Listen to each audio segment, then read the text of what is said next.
Well, it was just last Sunday, and it was nice to hear that Father Brian celebrated his 7th year of priesthood.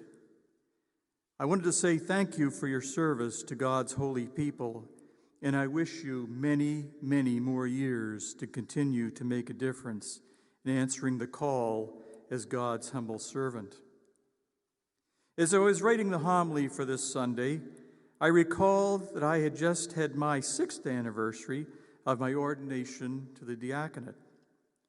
I thought about something that happened just a few weeks before being ordained by Archbishop Mancini on that sunny, warm June morning. After 6 years of studies, the time was now fast approaching, and like many events in life, there's always some nervousness, a bit of apprehension, and yes, even some second-guessing. Was I ready for this? Was I even worthy to be entering into this vocation? I was sure there were many better than I, and then I thought, ooh, maybe there's no one worse. As I had an optometrist appointment at an office across the street from the old Halifax Forum, and true to my nature, I was running late again, I looked speedily for a place to park my car.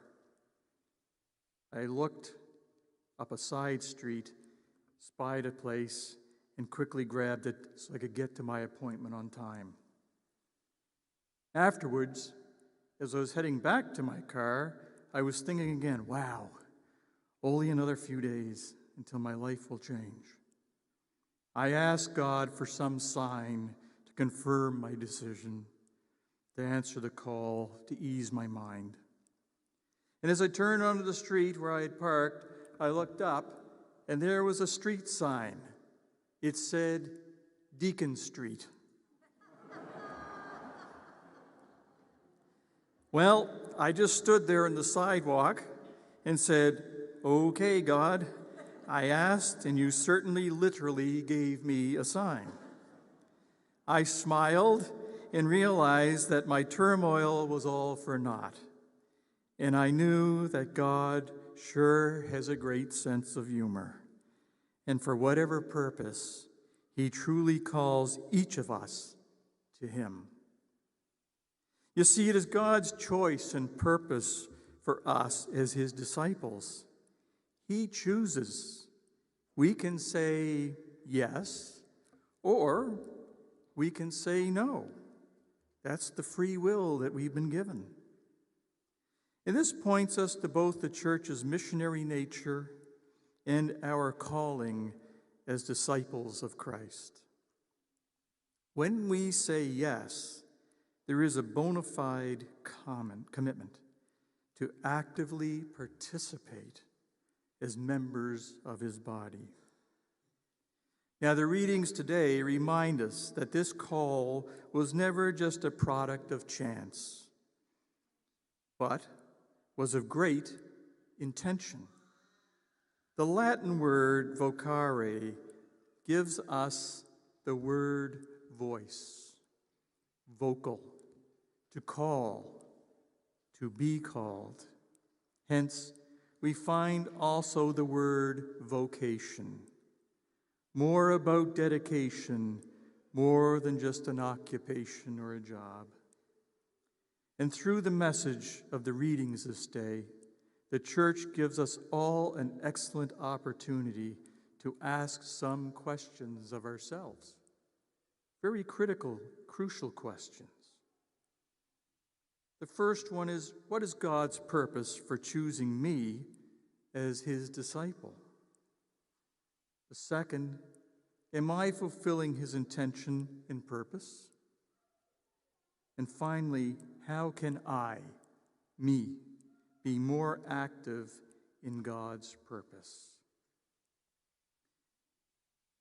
I always read my homilies to my wife, and after the second page, she said, what were the questions again? And I said, you're right. So I put together 3 letters to remember this. One is purpose. The second one is what is intention, so P, I. And the last one, is how I can be active in that purpose. So P-I-A. Think of PIA. P-I-A. So let's unpack the readings to help us formulate some real answers to these three questions. The first reading from the prophet Amos. Now, Amos is what we could probably say was a bit reluctant to be called. After all, he says he's only a herder and a dresser of sycamore trees. He was very content with both tasks as a simple man. Now, just a quick side note, as this was certainly in the book of Amos and probably sheds a little light on what a sycamore dresser does and why. All too often when we read things, we just kind of blip over that and we don't question, well, what does this tree dresser do? Well, quickly, and I looked this up on Ask a Franciscan, and it says, a sycamore tree is related to a fig tree. I didn't know that. Also mentioned in Scripture on many occasions. It bears smaller and less useful fruit than a true fig, and they grow mostly in the Palestine lowlands and are indigenous to that area.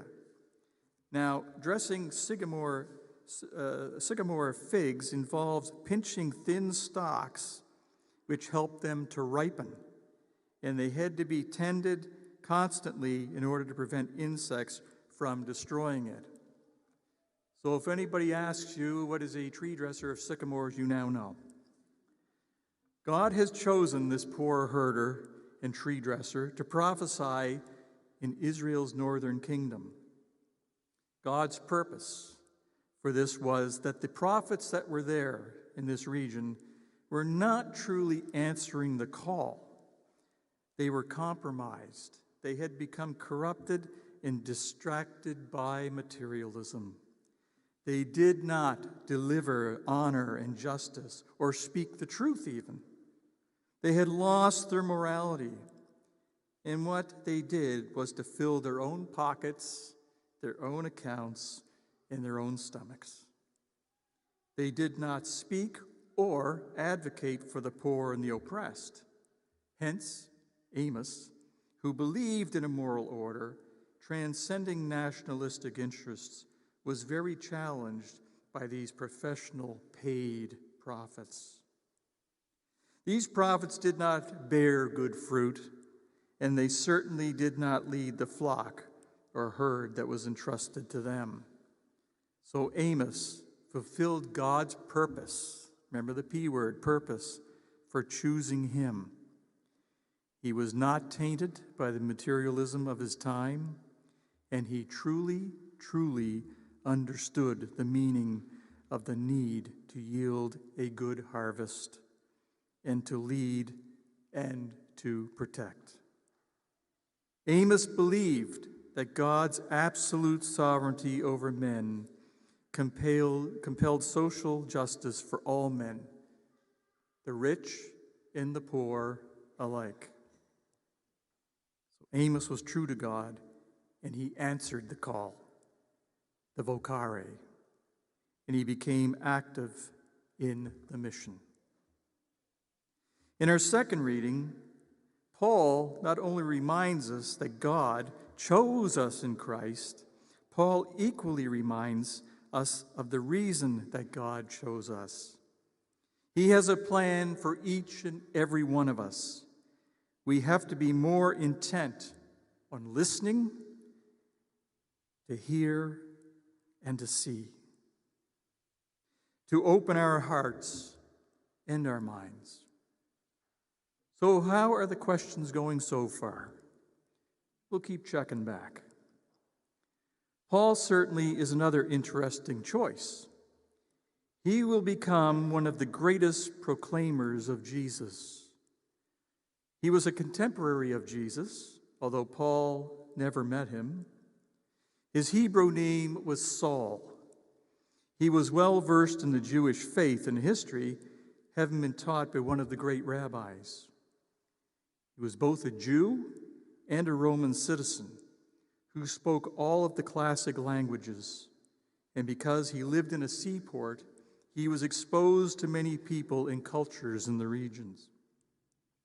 His early mission in life was to destroy Christians. To him, they were a heretical sect that had to be stopped at all costs. Paul of Tarsus would not seem to be chosen or a chosen one to spread the good news. But the Lord had plans for Paul, and it began on the road to Damascus. There is a painting by the artist Caravaggio at one of the twin churches of Santa Maria del Popolo and the Piazza del Popolo, which translates to the People's Square in Rome. It depicts Paul struck off his ride, blinded by a dazzling light, and lying helpless on his back, arms outreached. Saul hears the voice of Jesus say, "Saul, Saul, why do you persecute me?" That day, Paul's life would take a new and important path. True, he would discern this for a while, but he ended up walking on foot thousands of miles on 2 journeys throughout the lands of the Middle East, proclaiming God and his Son, Jesus, to the Gentiles. The story of Paul is one of great passion, and I always say feistiness for his calling. His intention, his courage, his resolve, and action. Here's the word action. As he proclaimed his faith, the faith.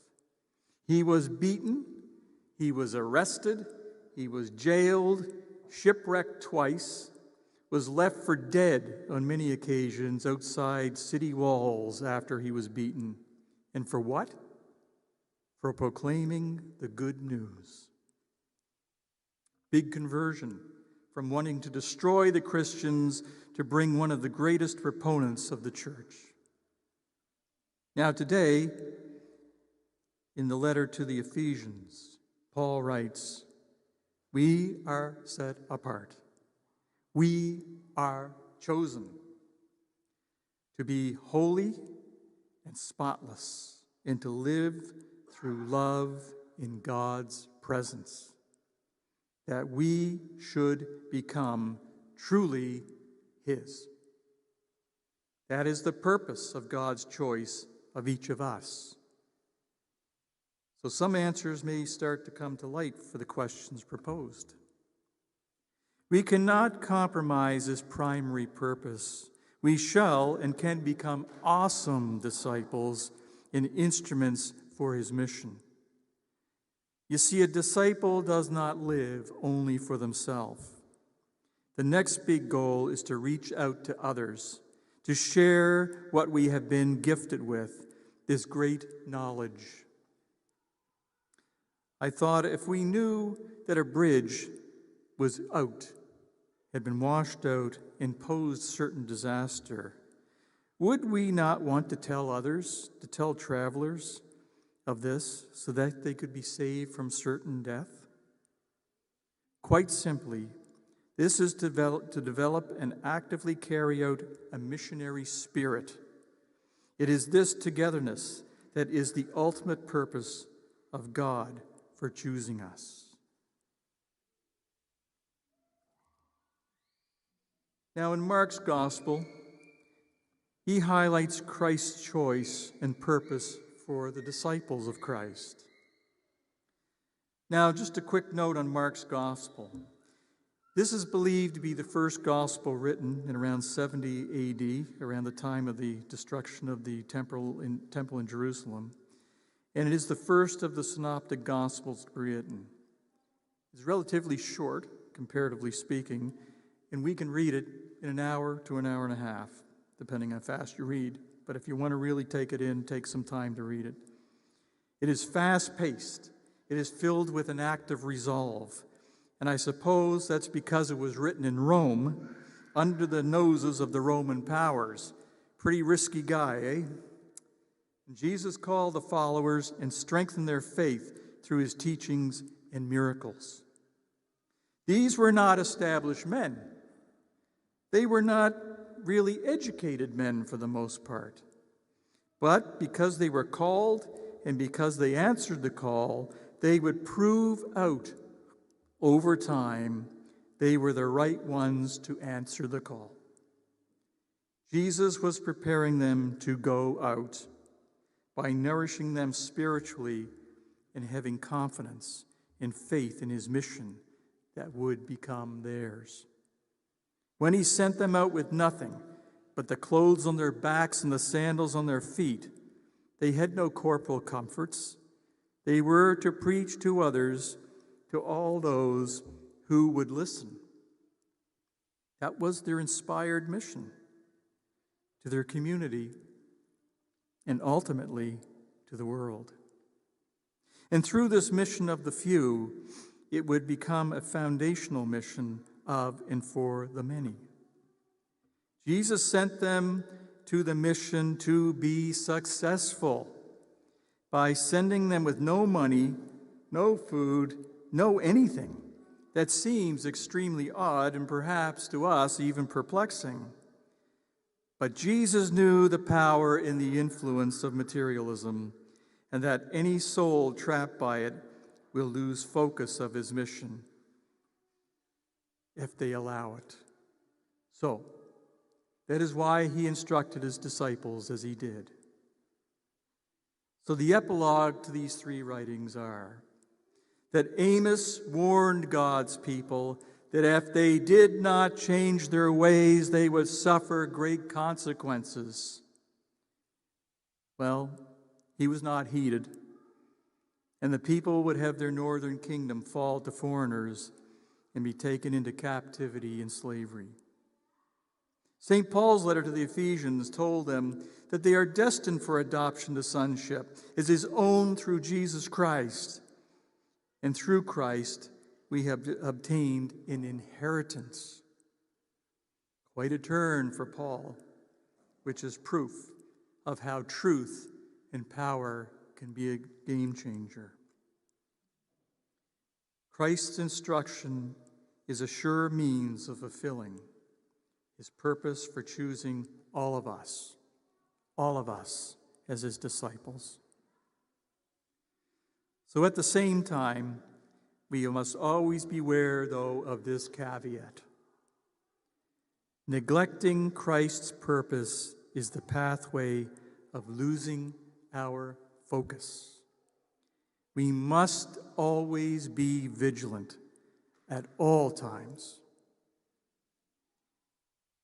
So God chose us for a purpose. It was purpose, intention, and action. That is what we must do every day of our lives. You see, an intention without action doesn't mean anything. If you have no milk in the morning in the refrigerator, you say, I intended to go to the market, and you didn't go, you bear nothing. You have nothing. I remember listening to Catholic Answers on Ave Maria Radio, and there's a young man that's from this area, Patrick Coffin, and he would sign off every evening on his show with these words, and it would be a saint. What else is there? So follow your faith, follow your heart on those three things that were part of this call, this vocare. And by doing that, we can, as the apostles did, change the world. Peace be with you.